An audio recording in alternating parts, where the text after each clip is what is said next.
Hello guys, coming to you again from the very blue room with the very big whiteboard that we're not going to use today because we are going to look at enrichment in Bluestone PIM and especially automation with AI of enrichment of some marketing fields. So let's dive into it. So here we are in the UI of Bluestone. What you see now you can also trigger through the APIs, but it's nice to visualize in here. And we have some running shoes. And let's have a look at the data we have here. So we have some color information for the variants. You can see there is a variant group, a parent product, and then the variants below here. We have some seasonal information, the material of these products, target activity, and so on. We are missing the Boolean here for marathon, recommended for marathon, yes or no. So we'll set that later as a trigger for what we're going to do now, what we want to automate. And that is, we want to generate these ecom descriptions and GEO optimized description with AI on a trigger, which I want to set to whenever I have the value here and perhaps a few other values that I think are important to get a good result from the AI generation. So of course we can also do this manually. I could go mark these products, perhaps not the variant group, but for the variants, and go AI enrich. And in here I could select a template. I have the GEO optimizer is what I call it. It's just a template that I've created, and it chooses the model I want. Bluestone is agnostic, so you can choose any model, something from Anthropic or OpenAI. Here we see, well, this is Claude Sonnet via AWS. So any model that you want to plug in, the language you want to work in, and then you can see how in this template I've specified that here are the fields or the attributes that I want to send to the model. So we can target that to make sure that we're efficient with our tokens. And we can also send a product image if we want. I'm not going to do that at this point. And in the output, we just define what are the fields or attributes that we want to enrich with this action.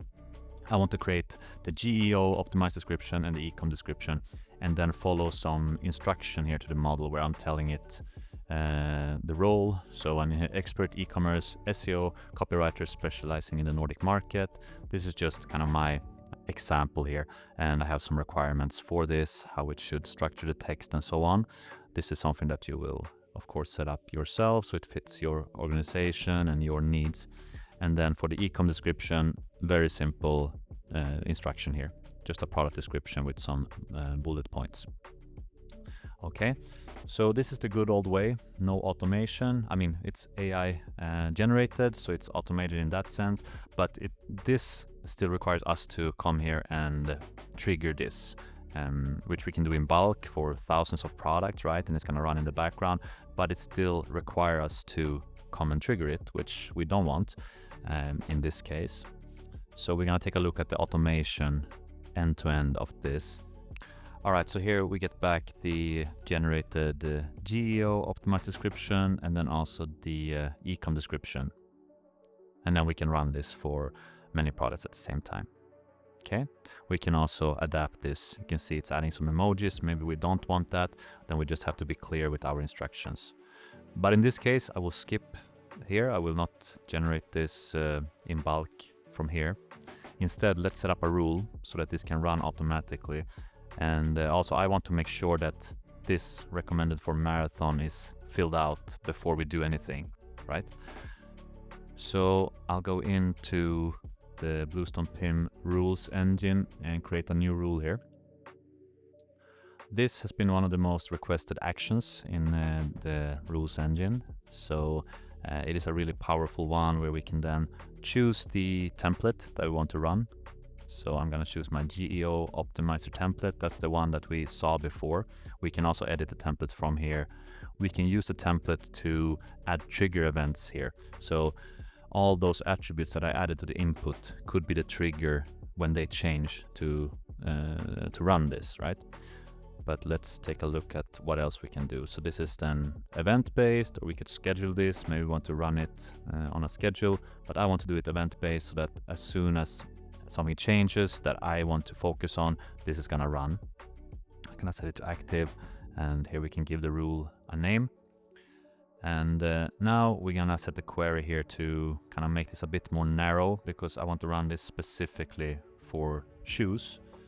So first of all, I'm gonna say that the product types I want to focus on are the variants. So I don't want to generate this for variant groups. Actually, we can do it for singles as well. Okay. And I also only want to do this for products that are in the shoes category here. Or we can even go to our other structure here and do it for all the shoes here, or just the running shoes. Let's go with the running shoes. Those are the ones I'm interested in here. So for variant and single product types in the running category, and I want to make sure that we only do this when the recommended for marathon has a value. Sorry, value is defined. And I also want to make sure that we have the target activity set. So that should at least give the AI something to work with, right? And it also gets the name, of course, of the product. This is to make sure that this only runs once we have a certain number of attributes enriched, right? And so now we're looking for target activity, recommended for marathon, in running category, variants and singles. Okay, I'm gonna apply this. We can also check there if we're hitting some products with this query. Right now we won't, because none of those shoes have that recommended for marathon value, right? Here you can set a maximum limit of how many products you want to be enriched per day. So this is just to control your token cost. If you have a lot of changes, right? You can of course also set limitations in your model or AI vendor dashboard, so that you also have control on that side. And then we come to the triggers, right? So here is where I could set this automatically from the template, for example. So I'm gonna click here, just get some help with relevant attributes to use as triggers. And they are added here. We see, for example, if the recommended for marathon changes, we're gonna generate this and all those other fields as well, which makes sense, right? Because if we change the data in the attributes, the values, then we probably want to adjust the GEO and the ecom text based on that. Let's say that the season was wrong in the product data. We changed that. Now we want to have new product texts there as well. Okay, I'm gonna save this.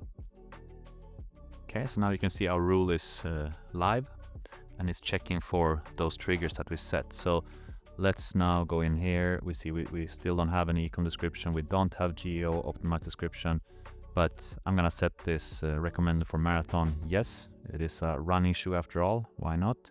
And I set it on the parent, so it's now overriding on the variant level. And now we have this value on the shoes. This should now trigger the rule. We don't have to do anything else, right? And in the future, this is just gonna run automatically. So let's just wait a bit here, and we will see the value as the AI has finished generating these descriptions. Okay, so now we can see here how the rule has triggered this, and it's running. We see in the system monitor. So it's event triggered, and it's running the enrichment.